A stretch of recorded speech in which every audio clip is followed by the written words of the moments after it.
everyone. Welcome back to the show. I am super excited to have my friend Sophia Parra here with us today, all the way from the UK in London. And Sophia is a marketing strategist and founder of the Go-To Coach Club, focused on helping coaches create memorable content and build high-touch relationship systems that make your audience size irrelevant. That last piece we are definitely going to be digging into in our case study today. Sophia is also the host of the Marketing #Unfiltered podcast, which I've had the joy of being on. So, Sophia, welcome. Thank you so much for having me. I love your podcast, I have to say. So it's such a joy to be here with you today. And you know I already love you too. So wins all around. Yes, absolutely. It's such a great way to start my day. I know it's your evening time. Today's case study is all about Q&A parties. It sounds as fun, or it is as fun as it sounds, I should say, to get 10 to 20% conversion rates. So this is incredible. Sophia, like many others, uses traditional sales strategies like webinars to enroll students in her program, but this extra element, this Q&A party, is skyrocketing her conversion rates to 10 to 20%, which, if any of you have been in the online education space, you know that typically with live webinars and recorded webinars, the conversion rate can really vary more so in that like 1 to 3% on evergreen. And then for live, I mean, there's a wild variance, but 10 to 20% is excellent. So Sophia, first, I obviously, before we get into this case study, I have to ask you, what is your Cubicle to CEO story? That's our first question we ask all our guests. So tell us about how you made that jump into entrepreneurship. Yeah, I love this question. And I have to say, I don't have one. I came out of school. I went to acting conservatory to be an actor. I never landed in a cubicle. I think I spent one day as a temp and I had a cubicle on that day. And I was like, I'm never coming back again. So I really don't have a cubicle to CEO story. What I do have is an accidental CEO story.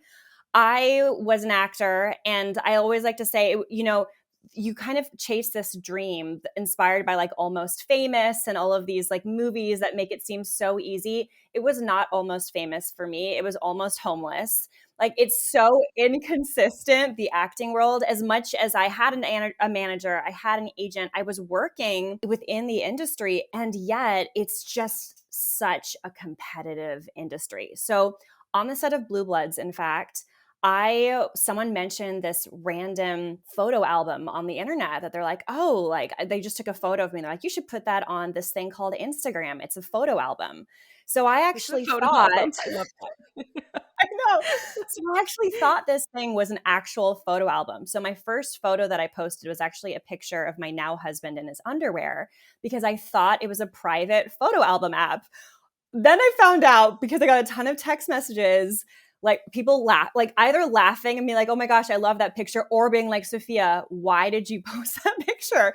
So that's when I realized, okay, this thing is actually not private, but also people are watching. Like, how can I like leverage this, right? So I'm like struggling to pay my bills every year, and I decided to use the app for my acting career. And it was a game-changing year for me. I suddenly had this marketing asset that most actors don't even think about. Actors aren't really thinking about marketing themselves. They're thinking about their agents and managers doing it. But for me, I was doing that work. So I was really appealing to a lot of casting directors and managers and and agents. But then I realized I preferred the marketing more than the acting. So I ended up shutting down my acting, and I turned to start an agency. And that grew to be a successful agency where I serviced multiple 6 and 7-figure business owners. And I really focused in on the coaching realm. Now, from there, I've had lots of iterations. I moved to London. My life completely had to shift. I had time zone issues. I mean, this agency that was my baby that grew into this massive thing where I had literally, I feel lucky to say, some of the most well-known coaches in the industry were my clients, right? I had to shut that all down, A, because of the logistics, but B, I was burnt the heck out. So I really started exploring different ways to help people get clients on social media first, but now just honestly like market their business in general, right? I really had to explore different ways. And I now share that inside of my memberships and more in an education style business model rather than the agency model that I shut down. Oh my gosh, first of all, that is such a funny story. I didn't post anything quite as, like, interesting or depending on who you ask, salacious, right, on Instagram, but I, like you, also did not understand back in 2012 when I first got Instagram. I also did not realize it was any form of social media app. I thought that it was an app that you used to filter your photos, so I would literally, like, filter my photos on Instagram using one of those horrendous, like lo-fi, Mayfair, things that we would never do anymore. But anyways, I would use those and then I would download the photo, save it to my camera roll, and upload it to Facebook, which is hilarious. So, anyways, I Oh love my our gosh, that is hilarious. I'm sure there's so many people like us who had a similar experience back in the early days of IG. Anyways, I love that you shared that story. And I also can really relate, I think, to even though obviously I am not an actor and do not come from an acting background, I can relate to that shift from agency to education. Mhm. Made a very similar pivot myself, about 2 years into my business. And so I am really excited to have you talk about your case study today because I think your acting background and having to learn how to market yourself, when you come from those diverse industries, I think it brings new ideas, new ways of thinking into an industry that can often look like a lot of people copying each other. So, first, explain to us what a Q&A party is, right? Like what is it? How is it structured? How is this different than a normal Q&A? Give us the deets. Love that we're getting started right here. First of all, I want to say one day I will come up with a better name. I just cannot think of anything else. It's so literal, but that's like just the way it is, right? One of the best pieces of advice though I've heard is that clear is better than clever. So, I knew instantly at least what the premise of this event is. So, I think you're winning there. Okay, I'll take it. I'll take it. So a Q&A party. What I love about a Q&A party, I'm just gonna start there. Is it is so freaking simple. If you are listening here and you tend to check yourself out of a lot of the strategies out there because you're like, I don't have a big enough list for that. I don't have a team for that. I don't have an email platform. Whatever it is, whatever stage of business you're in, like this is not fancy at all. It really comes down to why businesses work. And that is relationship first, in my opinion, right? So, what it does is it creates an actual event around the nurturing of your community. We create events all day long. We create events for growing. We have bundles, we have summits, we have all of these like appointment-based marketing to grow our audience. We create appointment-based marketing for our sales strategies. We have launches, we have discovery calls, we have bonuses, we have flash sales. We have all these events that we have thought about for growth and that we have thought about for sales. But we are not thinking about nurturing in the same way. And I think this is really why it is so hard sometimes, especially in the beginning, to see sales inside of your business because we think nurturing is just about posting content.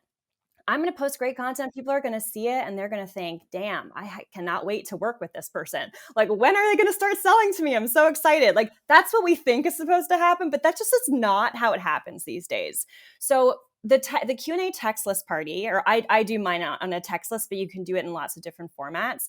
This is designed to bring that same appointment-based marketing that works so well in the other important pillars within our marketing strategy and bring it into the nurturing pillar. So, what is it? A Q&A text list party or a Q&A party. Again, I don't want to make it a text list thing, but for me, that's where I do it. It's essentially an appointment that you have with your community. There's a start time, there is an end time. And you're inviting people to ask a question that you are going to get back to one by one. So for me, what that looks like is I have a text list, right? It is always a surprise. I don't always tell them when it's happening because I want it to kind of feel like act fast, like it's happening now, right? And I don't even want them to think too hard about it. Like whatever the first thing that comes to mind, I want them to feel like they can just shoot me the message, right? So I literally open the doors, kind of like you do on Black Friday, right? Like we start at we're going to open at 4 a.m. Surprise, here are the deals you're going to get, right? That's like what we do for Black Friday. For the Q&A party, I'm literally like, surprise, it's 9 a.m. until 5 p.m. I am answering any question you got over on my text list. Shoot me that question at this is my phone number. I'm going to go one by one. This ends at 5 p.m., right? And the idea is throughout the day, like I usually pick a light day. I will go one by one and answer the questions. I do voice memos. I do like sometimes it's not that, it's a screenshot of something if they're asking like a logistical or a technical question, but I try to give them as much of an answer as possible for them to be able to take the next step on whatever the thing is that's keeping them stuck, right? Now, the reason I'm doing this, and I'm sure we'll dive into this even more, but the reason I'm doing this is to create the kind of conversations that tell me a few things. One, what is my audience struggling with right now? This is a profound market research tool. But two, who in my audience needs what I sell today, right? So I often strategically use this right before a launch, for example, to understand who's a perfect fit for the program I'm about to go into launch week for next week, right? So that I can make personal invitations and make sure they're on my webinars. But the Q&A text list party for the time being at this stage is really an event for people to raise their hand and say, I need you, so that I can respond and say, I got you. That is so smart. It's such a clever way, like you said, of getting people to identify that they may be interested in working with you in some capacity because they have this question they want to ask you, right? And what a great way, like you said, to do market research as well. So one thing that I didn't realize until you said in this moment, so I want to expand on this piece is that at least if I'm understanding correctly, these Q&A parties kind of come by surprise, right? Like people aren't anticipating necessarily the same way that they might anticipate, let's say, attending a virtual summit or a webinar, like you mentioned as other examples of appointment-based marketing. So you are just like out of the blue texting your list and saying, "Hey, like I'm going to be answering your questions today." Did I understand that right? You did understand that right. And I think there's a world where I could make it an actual like, here's the date, put it on your calendar thing. And I think I've even played with that before. But what I love about the spontaneity of it is there's multiple uses for it. Do you know what I mean? So for example, like before my launch, right? If I have affiliates promoting this fun launch that I've got planned, you're coming to a webinar, people are signing up. There's some buzz around this launch that I've got coming on next week. So I have some fresh blood coming into my email list. It is such a fun way to surprise and delight and be like, hey, before we meet on our webinar next week, I want to look at your content. I want to help you with your roadblocks. Meet me here. We've got a few hours. Text me your question. And it's such a great way while the iron's hot to kind of leverage that buzz, turn it into a conversation beforehand so that I can build that relationship before they even get onto the webinar. So that's one reason why I create that little surprise and delight offer. But the other thing is, I find when I give people a lot of time to prep for these things, they think too hard about it, right? They're overthinking it, right? And so then it becomes not so much of a Q&A. It becomes like, okay, I thought long and hard. Here's 3 links of examples of what I would like to ask you about, plus my page that you can. It's like they think they're making it bigger than it is. This is truly a question. I'm probably going to rapid fire through them, give them everything they need to feel complete. But for me, the energy is going to be like, go, go, go, go, go. And it's just going to have I'll be able to get more done in that day. And I have found that to convert best. That makes complete sense to me. And I do feel that an invitation that comes kind of, with the element of surprise there also makes it feel like it's a more special invitation rather than this big, like you said, orchestrated event that, you're driving, for lack of a better word, like registrants or like attendees to for weeks on weeks. So I totally see how that brings a more personal element to it. And you're mentioning you're answering these questions privately, right? You're receiving them privately, you're answering them privately. I'm curious because for me, sometimes I find that with Q&As, sometimes people don't even know what they want to ask, but they benefit a lot from hearing other people's questions and kind of just being like a fly on the wall or getting to eavesdrop in on those conversations. Do you ever take the questions that you're answering privately in these Q&A text parties and repurpose them in some other way? Or do you allow for people who maybe don't have a question they want to ask you off the top of their head participate in some way so that they can like passively observe and listen to other people's questions? Is there any sort of group element to this, is what I'm asking? Yes, I love this question. For this particular effort, it's not a group thing, but I do take those questions and like I repurpose them for content. I I repurpose them in other ways, and often because I'm selling into a program that does have a group element to it, like they're all meeting one another, and they're like we always talk about what's the question you asked the Q&A part. Like that comes up a lot inside of the community. So it does come up in that sense. However, the reason I don't do that here is because I feel like the beauty of this is that private conversation aspect of it, right? It feels like they're getting a free coaching call with me, especially because I do a lot of voice memos with them, right? So I think that there's an energy here. There's a lot of group stuff that I do in my community, especially on the people that are just learning about me before they've actually become paying members of my community. There are a lot of group things that I offer. Obviously, the webinar is a group thing. There's lots of these group opportunities, but that one-on-one opportunity feels so personal to them, and it actually creates that relationship, right? This whole point of this of having nurture events is to create that relationship. And while you can absolutely build relationships in a public way and in a group setting, and I do it all the time, this brings things, I find, accelerates things a little bit further.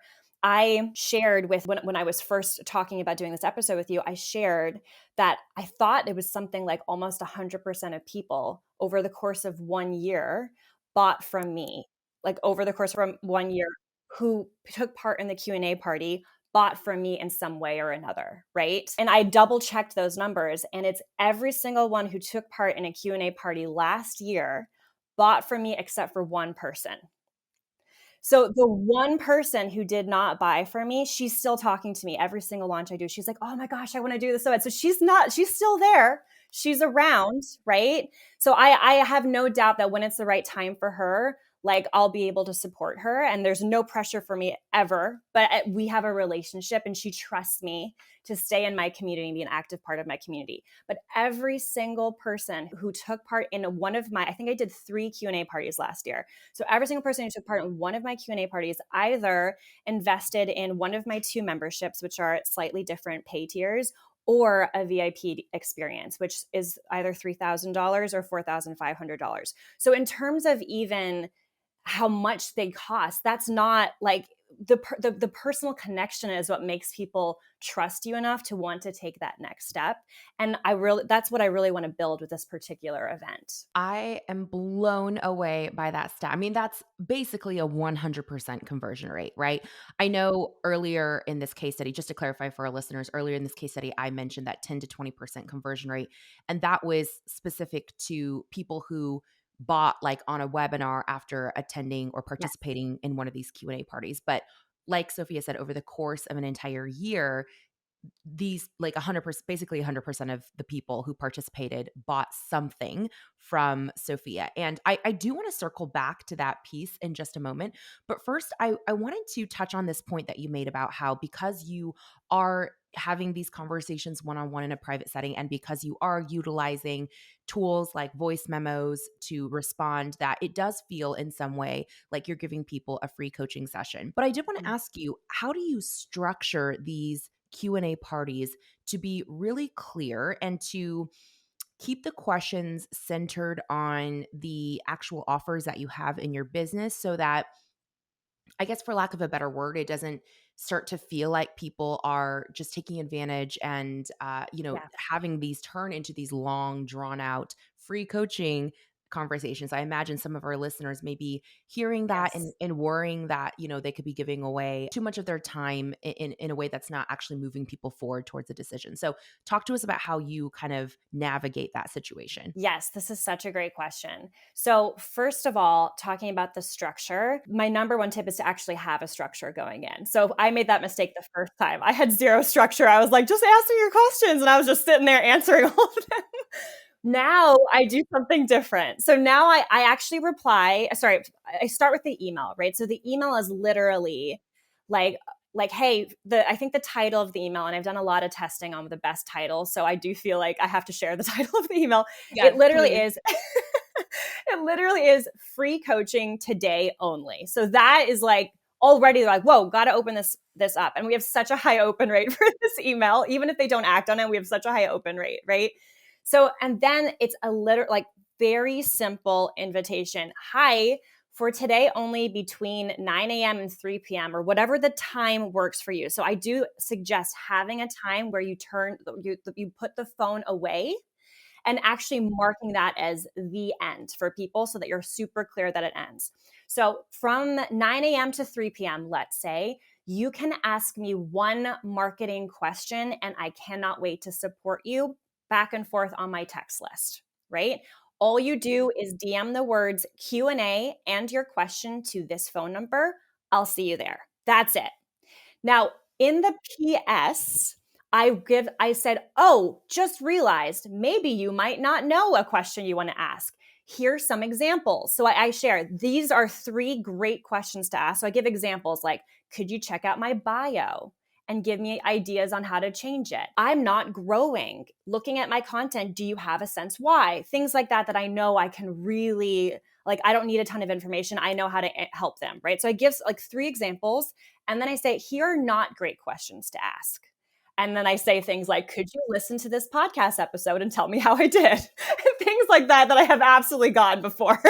So I give some structure around what kinds of questions we're looking at, what kinds of questions we're not looking at, the time frame, 9 a.m. to 3 p.m., when it starts, etc. That's step 1. Now, when I get into the text list, I also send a text to the community who's on the text list, but maybe not on my email list. And I say something very similar. I say, all right, doors are open to a Q&A text list party today.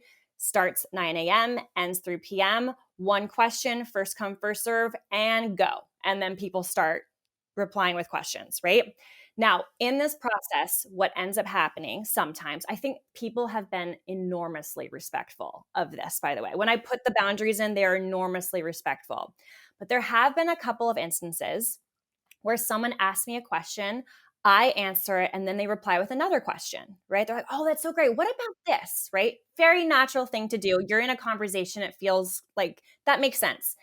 In that situation, what I will say is, that is such a great question. And I'm so happy that you're excited to keep asking me questions.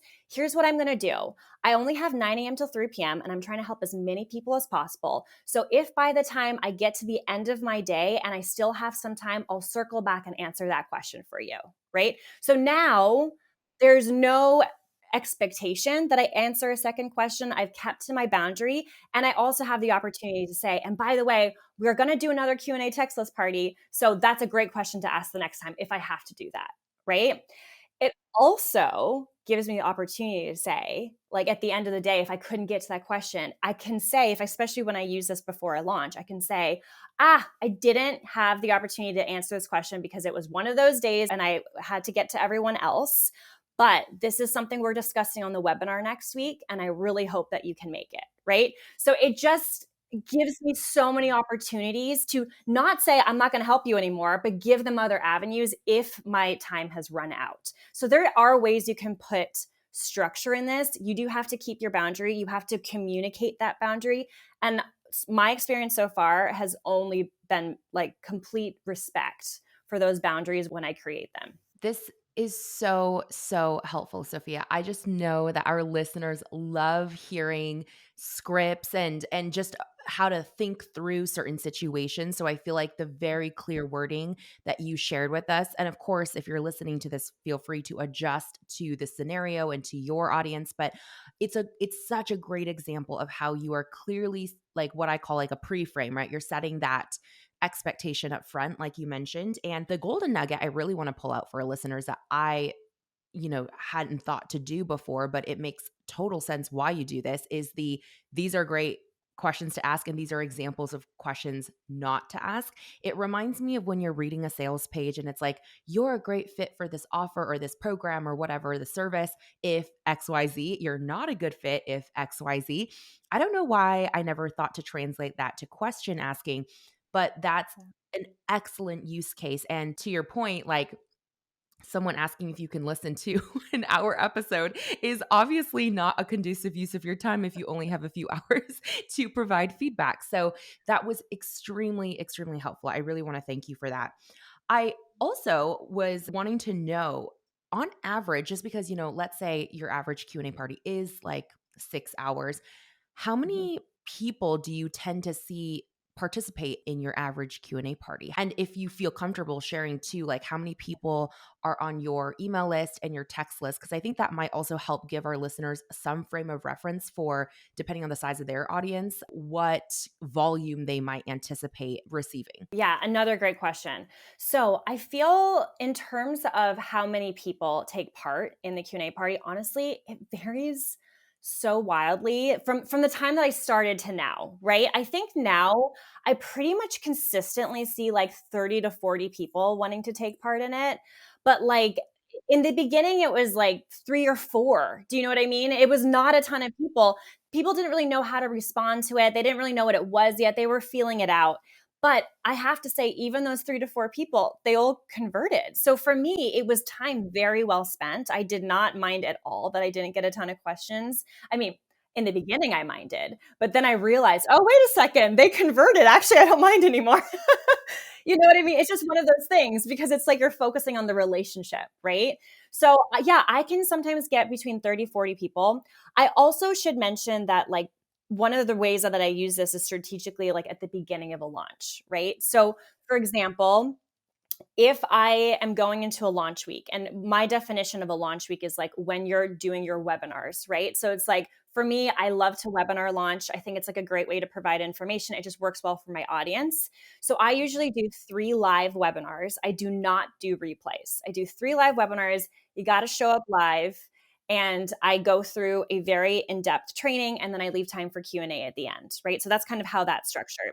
So if my first webinar is a Monday, I will do this on a Friday leading up to my launch week, right?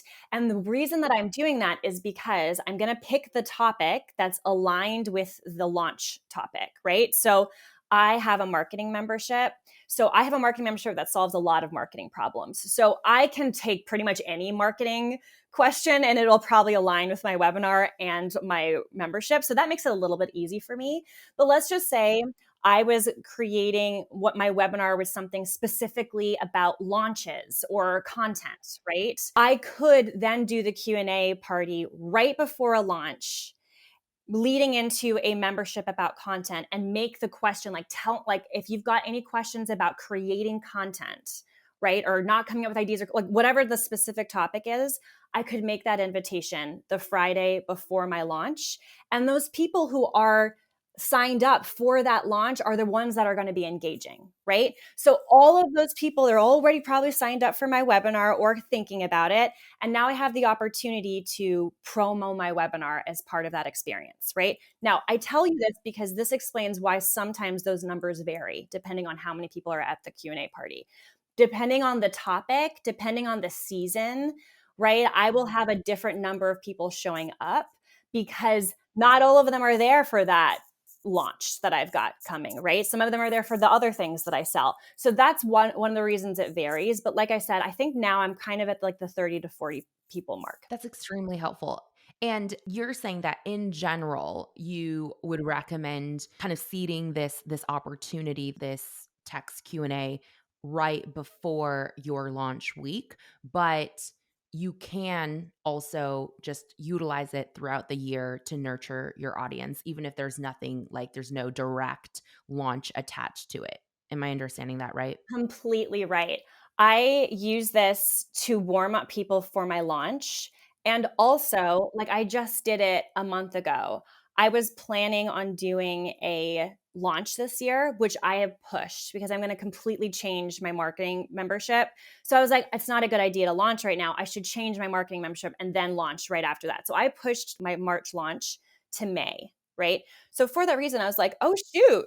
I'm not selling anything right now. I feel like I need to put something on just to kind of like keep being out there right now, right? So I hosted a Q&A party. It was a complete surprise. And my objective behind the Q&A party was to get people talking to me about the roadblock that they are experiencing. And if they were the right fit, inform them about my VIP experiences, which I did not feel like enough of my community actually knew about them. So it was an opportunity for me to have a genuine conversation, hear the thing that they were struggling with, give them a tip, and then say something like, by the way, if let's say they were asking about growth, which I can think of one person specifically, she was feeling super burnt out about social media. She asked a question about how she can create a marketing strategy without social media. So we had a back and forth around this. And then I said, I got to be honest here. Like the questions that you were asking are exactly the things I discussed in my VIP experience. And not a lot of people know about these things because I don't promote them as often as I do my membership, which I know you had mentioned wasn't the best fit for you. Do you want to know more about my VIP experience? And she's like, heck yes, tell me right now. And she purchased a VIP experience. So it could also just be an event, right? Where you are creating essentially a sales conversation where you can cut out the discovery call aspect of it and just have it right then and there. So smart. You're creating a demand for an offer that you don't normally publicly promote as often. That's really, really smart. The CTA, so like as I'm listening to you, I'm hearing you kind of almost end these conversations in different ways depending on the timing of the Q&A party. Like you said, if it's like right before launch, you're probably driving people to that webinar, or if it's, at a random time during the year, you're kind of like tailoring that next step for them.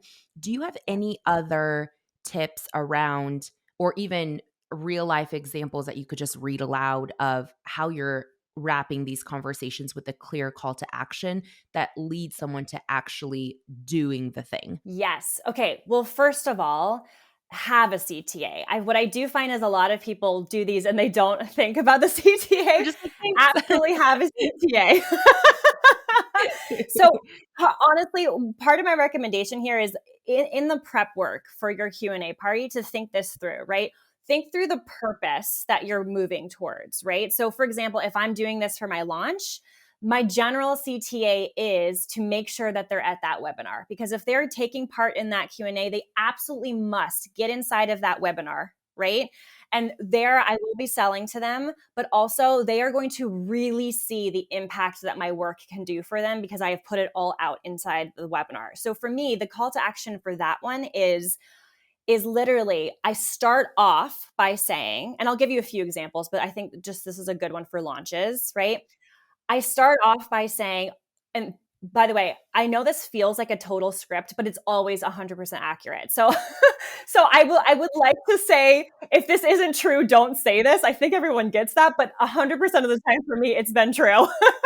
So I literally will say something like, this is an awesome question and definitely something I'm going to be discussing in my webinar next week. So I really want to remind you, if you haven't already, to sign up for that webinar. It's happening on Monday, Wednesday, and Friday, and you are absolutely going to learn something from this. Now, let me answer your question. And then I go into the question, and then I conclude it in saying one final reminder. Like I said, you're going to get so much out of this webinar if this is the thing that's really keeping you stuck.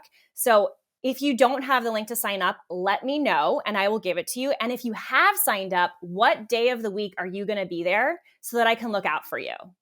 Right? So now I am creating accountability, reminding them, like really hyping up this webinar, which I think I believe in my whole heart is truly awesome. So I feel confident and able to do that. Right. But I'm also, this is like a butts in seats strategy. Like this really has increased the amount of people that actually show up for the webinar as well. So that's what the call to action looks like in a launch circumstance. Now, in the other circumstances, like the one I said, like the one I just did, where it wasn't for a launch, it honestly could have gone anywhere. It just depended on who was talking to me and who the conversation was. What I do ahead of time is I write out a list of the things that I would like to be selling into, right? So for that particular situation, I thought the best way to support people at that time of year was in my VIP experience. My memberships were closed. I have 3 different VIP experiences. One is focused on creating your signature talk. One is creating your launch content. And one is to rehab your messaging, right? So these are all very common things that people come up with. But I didn't want to control the conversation and like pick one for this one. I was like, let's just see where people are at, right? So depending on the conversation, I was listening to know if any of them would be a good fit for the VIP experience so that I could say, same format. Started off saying, great question. I'm going to let you know right away that this is really something that could be greatly solved, for example, greatly solved with a signature talk. I don't know if anyone's ever talked to you about a signature talk before, but for me, when I struggled with this at the beginning of my business, my signature talk completely saved my butt. So if you want to talk more about a signature talk, I'll invite you to do that at the end of when I answer your question, but I just wanted to let you know that right away. Okay, let me answer your question. Go into the question, answer the question, and then at the very end, I was like, let me know if that's helpful. I really want to hear back from you and make sure that I answered all your questions. But I also want to invite you to chat to me about the signature talk if you want to know more about what I was referring to. And I'd be happy to give you all that information as well as a way for me to help you do that. Right. So I, again, seed it, answer it, and then actually make that invitation. Now, people always respond because of the energy and the care I took in answering. They always respond because they like of the time I spent, they will always address my call to action. Sometimes it's, oh, yes, I can't wait to learn more. Tell me. And sometimes it's like, I love the signature talk thing. I don't think I'm interested in that right now, but I'm happy I know about it or whatever it might be. Right. But they always address it. I'm never ghosted, which for me is like, that's the only thing I want. I just want to know they heard it. I don't have to do anything. Like, you know what I mean? I don't care. They don't have to say yes to anything. Right. And then, like I said, with the conversion rate by the end of the year, they don't go anywhere. Right. I also now have them, I know about them in my community. So when it comes time to selling into this or offering something that'd be a great fit for them, I've got them to personally invite. I can say, hey, Jennifer, like I remember we were briefly talking about how frustrated you were with your lack of growth. And I talked to you about creating a signature talk. I wanted to check in on your growth. How's that going for you? And half the time she'll say, it's not going. Like I'm still struggling. And I'll be like, I hear you. This is a tricky nut to crack. Do you want to talk about that signature talk that I was talking about? Because it might be good timing. And she usually will say yes once I get to that point. Right. So that's kind of a bit of a follow-up strategy. And then also an in the moment strategy for helping people take action on the things that you believe are the best fit for them. Thank you so much for getting so tactical with all of your examples. Again, I just know that our listeners will immensely, immensely appreciate that. You're a dream guest, by the way, Sophia, because you're like two steps ahead of me. Like every time I have a question pop up as you're talking, you've answered it by the end of, your next sentence. So I just love it. You're like reading my mind. We're blowing through these questions because you're taking them right out of my head. So we must have some telepathic, energy going on here. Super, super insightful. Again, I want to address the one circumstance that I don't know if this has even come up before, but has there ever been a time where in a non-launch circumstance, you're texting someone and through your conversation or the question they ask, you actually don't see a dot connect between what they're asking and any of the offers that you have? And in a scenario like that where you don't have a particular offer to, get their interest in, what do you do in a situation like that? Do you even give them a call to action? Is it just to stay in touch? Talk to us about that. Oh my gosh, that's such a great question. So yes, that has happened to me before. I have to say not often because I feel like I do a lot of work in like who I'm targeting, who I'm speaking to, and I feel like I have thought about my solutions. So it doesn't happen a lot. However, it has absolutely happened. And for me, like I know you'll probably agree with this. Like I'm not here to pressure anyone into a buy. If I do not think they are the right fit, they will not get an invitation from me. Like that is fine. Right? So for me there's never any pressure for me to come up with something if there isn't anything there. But I do take note of these things. So what I'll do is one of a couple of things probably. The first thing is I will note it. I'll be like, whoa, I got nothing to sell this person. That's weird. I'm going to write this down because this could be content, right? Ooh, If okay. that conversation keeps coming up, right? If someone else starts asking that question, and if I really start hearing about this topic, that's when it turns into content that I can create and I know people are looking for it. Maybe even this part hasn't happened yet, but like if I like people keep asking me about, for example, my launch system, let's just say I don't have a class teaching my launch system. I have a bonus, but I don't have like an actual class that teaches my launch system.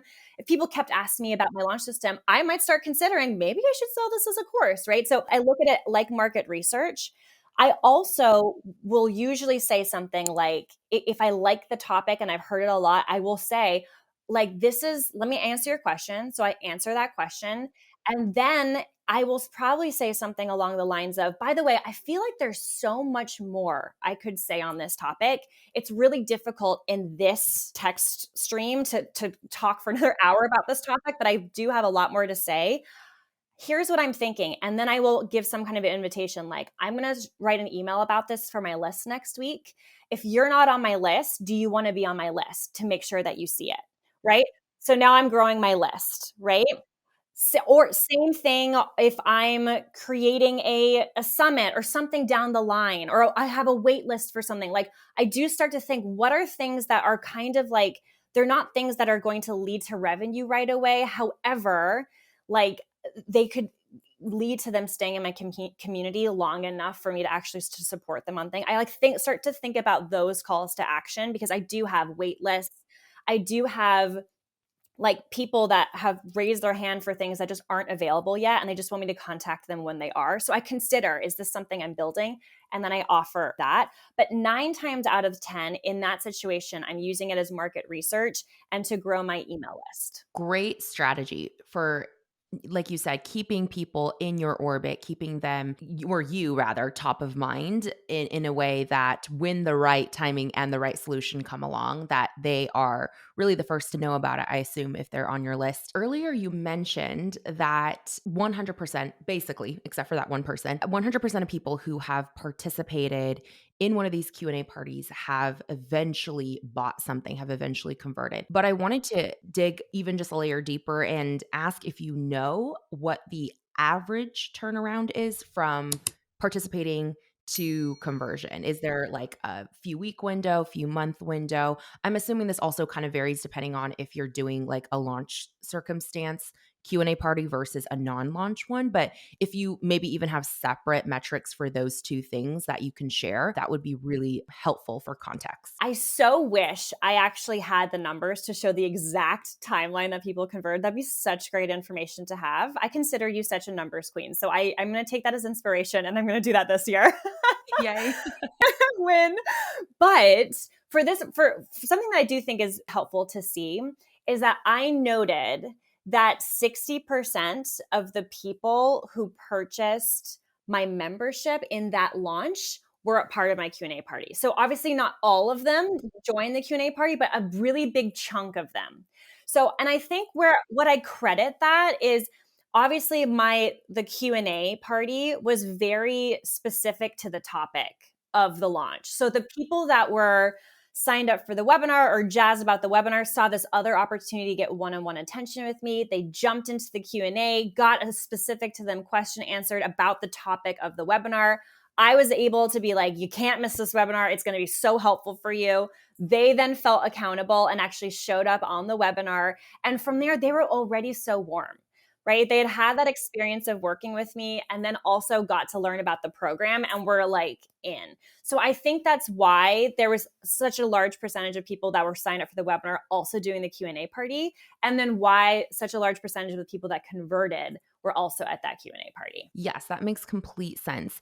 And I wanted to circle back to this like earlier thing that you mentioned about following up, and how if someone, was like, "Hey, that's a great offer. I'm not interested in, exploring that right now."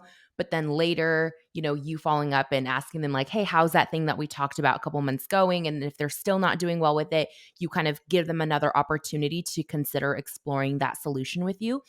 Have you ever experienced the opposite, where someone down the line, after having attended or participated in one of your Q&A parties, actually initiates the follow-up themselves and they reach out to you through the text line that you were originally chatting on? Has that ever happened? 100%. I actually woke up this morning. No way. Yes, for real. Yes, for real. I actually find it funny that you asked that question. I woke up this morning to 2 messages.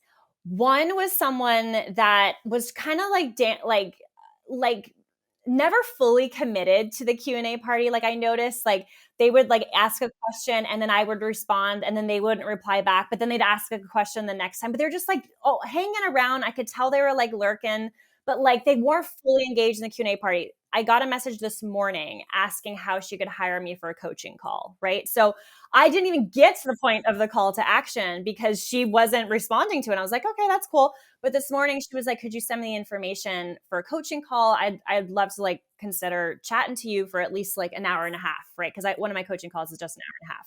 So that was one where she initiated the conversation, which I found interesting because she was super like cold in a lot of ways. Like she wasn't giving me much.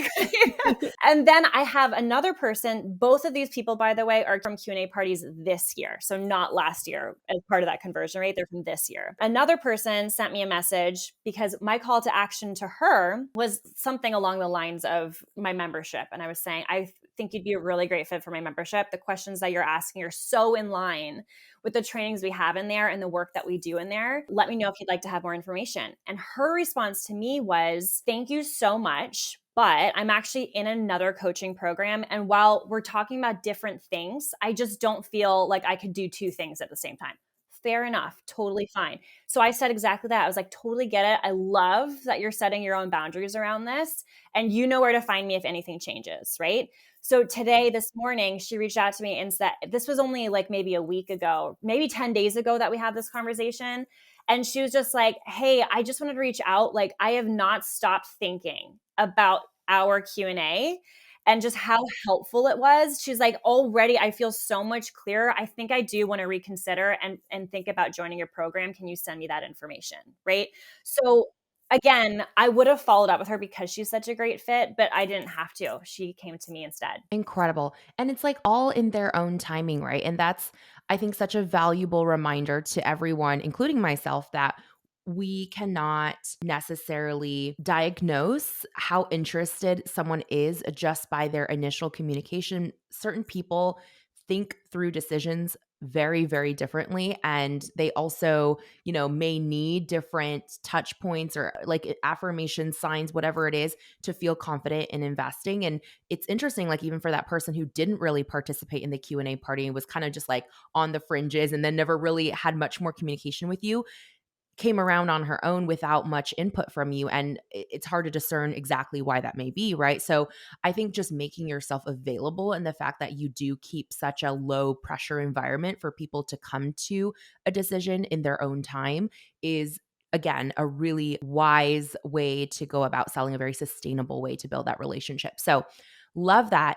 To wrap up this case study, one final question that I have for you kind of harkens back to the very beginning when I was sharing a little bit about you and how your approach to marketing and building high touch relationships help your clients make their audience size irrelevant. And I told you like that, just like wording really, really stood out to me. And I was thinking, so in order for Q&A parties to be effective on some level, like people have to show up and participate, right? Like that's the whole point. So could you expand on how someone can leverage a strategy like this, even if, let's say, a strategy like this to make their audience size irrelevant, even though attendance is crucial to the success? Like it almost seems like an oxymoron, right? It's like, well, you have to have the attendance to make it a success, but this strategy makes audience size irrelevant. So like how are both statements true at the same time? Do you have any insight on that? Yes. Okay. So the reason I word it like that is because I think we are trained to approach marketing this way. And also, it is completely true. Numbers freaking matter. Do you know what I mean? Like, if you're going to launch to 1,000 people at a 10% conversion rate, that's different than launching to 30 people at a 10% conversion rate. You know what I mean? Like, numbers at the end of the day absolutely do matter. However, numbers with an audience that you have like a high touch relationship with are so much higher when it comes to a conversion rate than numbers with a low touch conversion rate. So what I told you earlier about how in the beginning I only had like 3 people show up to my Q&A party. Now, that's not a lot of people. For someone who's not doing the nurturing work and sells to 3 people, chances are they're not going to make any sales, right? Because that just is not going to work. But instead, I sold something to all 3 of them, right? So that's really what I mean by in terms of the audience size is irrelevant, because a lot of the marketing strategies that we learn online, yes, they all work, but a lot of them, like, they're gonna grow in effectiveness as your audience grows. But people can do this strategy with zero email list, right? And have instead, like, you could ask if you wanted to do something like this, you could make this referral based, and you could have like 10 colleagues like recommend this Q&A party that you're going to do, where they have to join your email list, let's say, and you have to, and maybe your Q&A party is going to be on your email list instead of the text list if you have no interest in joining a text list, right?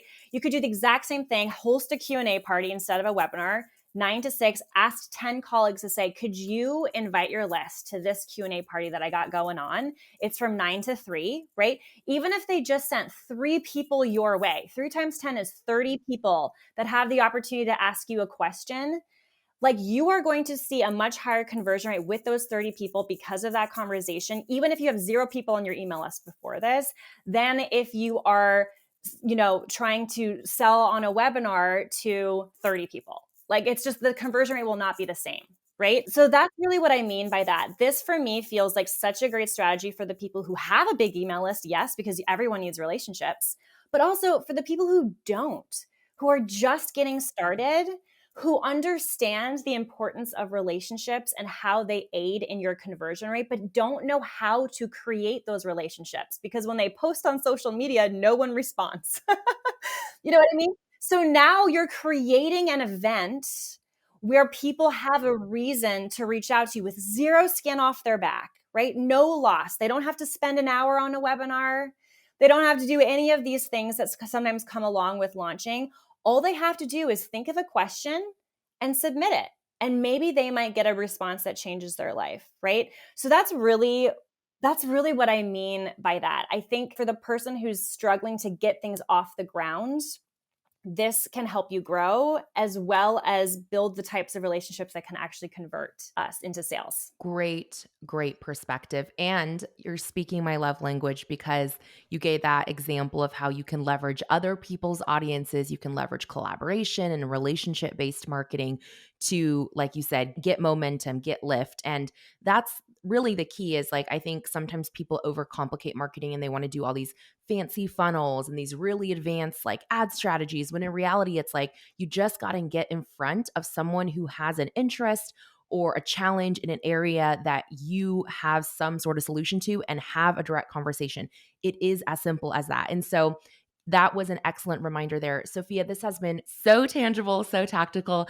Thank you for your time. Where can our audience connect with you and be part of your next Q&A text party? Oh my gosh, this was such a joy. Thank you so much. I really had so much fun. So, first things, I would love to invite people to join my text list for our next Q&A party. Actually, let me grab that phone number. I don't know it off the top of my head. More than fair. Don't worry. Take your time. We can plug it in. Oh, I'm also on airplane mode. So let me just I can't believe I didn't have the text. I literally, my OBM was like, make sure you write down the text number because you never remember it. And here I am. Smart OBM. I know. Okay, so I would love to invite everyone to my text list for our next Q&A party, which is sure to be a hoot. You can just text Q&A to 917-810-2418. And from there, you'll automatically be in our Q&A list. So if you only want to be part of Q&A parties, that's the list to join. But if you want marketing tips as well as being a part of the Q&A parties, text marketing to the exact same phone number, and I can serve you that way. And if anyone's struggling to create nurture events and like a full and understanding that marketing strategy and how to create something that works for them, even if they like can't stand social media, you can also join our waitlist to our membership as we revamp it, which I think is gotocoach.club/waitlist. I'll change it to that because I don't know if it's that. Perfect. We will make sure all of those links and the number that you can text Sophia at are below in the show notes. So make sure you check out the show notes if you want to stay in contact with Sophia. And I also did remember, I wanted to say that, like Sophia mentioned at the very beginning, if you don't want to host this Q&A party format via text. You can really do this in any channel that you have some capability of conversing one on one with someone, whether that's email, DMs. I mean, there's so many different ways that you can do this. However, if you do actually want to host it on a like a texting platform, the one I recommend and love and use is Norby. We have a free trial for Norby. You can check that out in the show notes as well. And then if Sophia has a platform that she recommends and uses, we can also drop that in the show notes for you as a resource. So that's just your little extra pro tip to go implement today. Thank you again, Sophia, and we'll catch you all in our next episode. Bye.